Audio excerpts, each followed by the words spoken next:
Now, this year marks the centenary of the playwright Terence Rattigan's birth, and theatres across the country are marking the anniversary with new productions of his work. Rattigan once enjoyed an enviable reputation for creating so-called well-made plays, but he began to fall out of favour in the mid-50s as theatrical fashions changed and social realism became all the rage. Today, though, as Lindsay argues, it's high time we re-evaluated Terence Rattigan.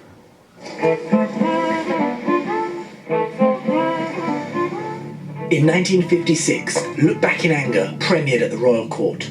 Kitchen sink drama was born, but the reputation of Terence Rattigan, playwright and golden boy of British theatre, was about to plummet. Witless junk paraded under the banner of a former reputation.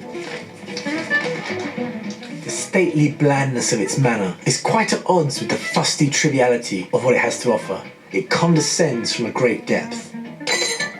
These reviews are typical of the critical responses that Rattigan got to his work for the rest of his life. Absolutely brutal, and in my opinion, completely unfounded and very, very unfair. Terence Rattigan became the symbol of everything that was wrong with society, the scribe of the upper middle classes. I believe it's time we think again. I first discovered Rattigan as a rebellious teenager growing up in South London. One Saturday afternoon I caught the Browning version on TV, and I was completely overwhelmed. It was heartbreaking, it was poignant, and its power came from being so understated. I've loved Rattigan's work ever since. He once said, "Shakespeare, Chekhov and me." I know that sounds a bit boastful, but you know what? I actually think he's right. This year is Rattigan's centenary, and a new generation are reappraising his legacy. My first stop is the West Yorkshire Playhouse in Leeds. Hello, Hurst. How's tricks?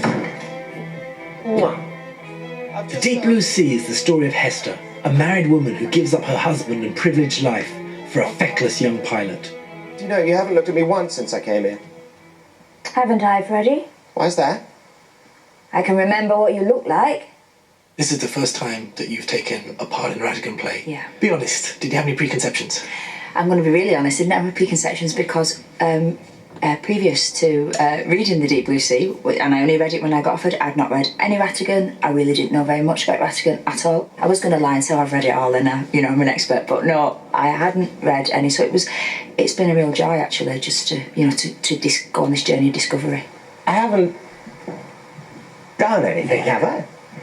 No, Freddie, you haven't done anything.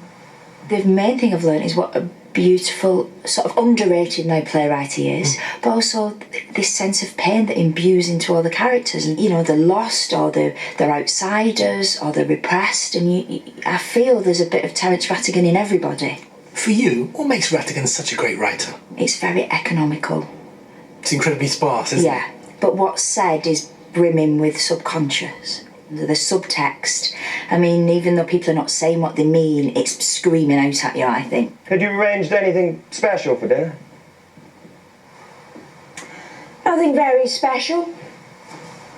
Steak and a bottle of claret. We'll have it tonight. Yes. Come on now, Hess. No more sulks, please.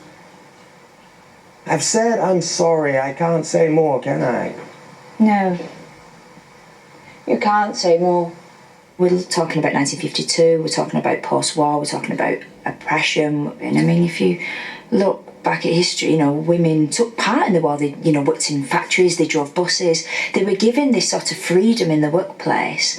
And then all of a sudden, after the war, it was sort of stripped away. So women were given a role and then sort of taken away and expected to go back to live normally, to go back to being wives and mothers. I think the affair with Freddie, again, is this desperation to express herself. It's been so difficult for women at that time. Come on now.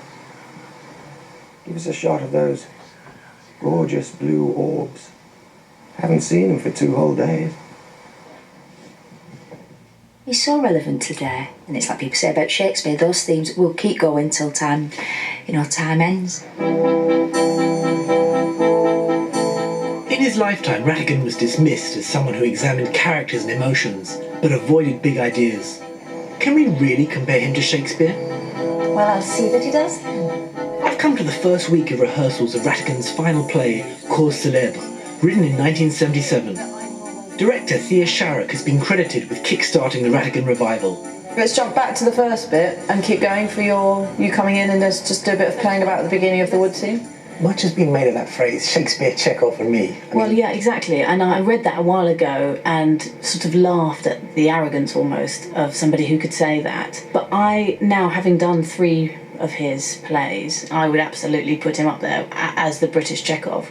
The line for me, but starting with Shakespeare, then to Chekhov and Rattigan, is actually quite a clear line, and that is to do with the dialogue, just simply how people communicate with each other, but also how he deals so carefully with the detail of human interaction, and by looking after those details so carefully, he takes on much bigger themes. He looks after the macro by looking after the micro.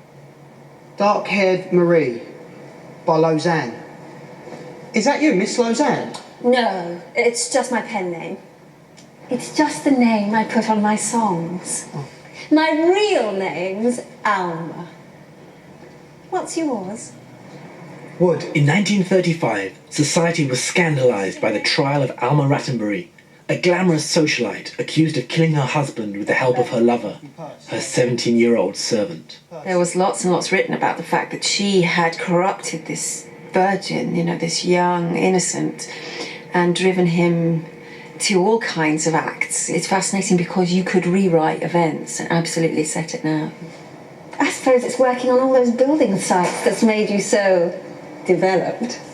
I bike a lot too. Oh yes, that does do wonders for the physique.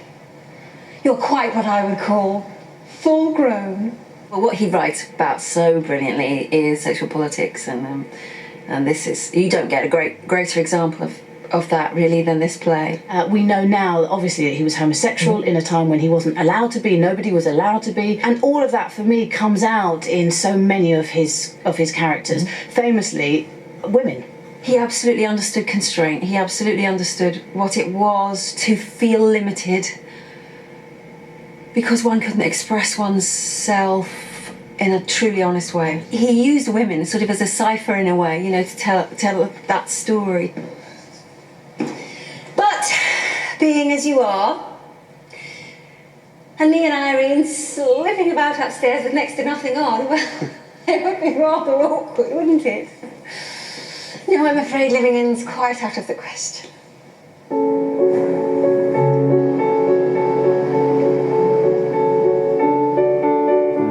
Writer of thwarted passions and lost souls, perhaps Rattigan speaks to the outsider in all of us. Rattigan understood that we're all flawed creatures, and that there's a lot of suffering in life. What makes him a truly great writer is his humanity, these incredible pleas for love, compassion and honesty. And that's what makes him truly timeless.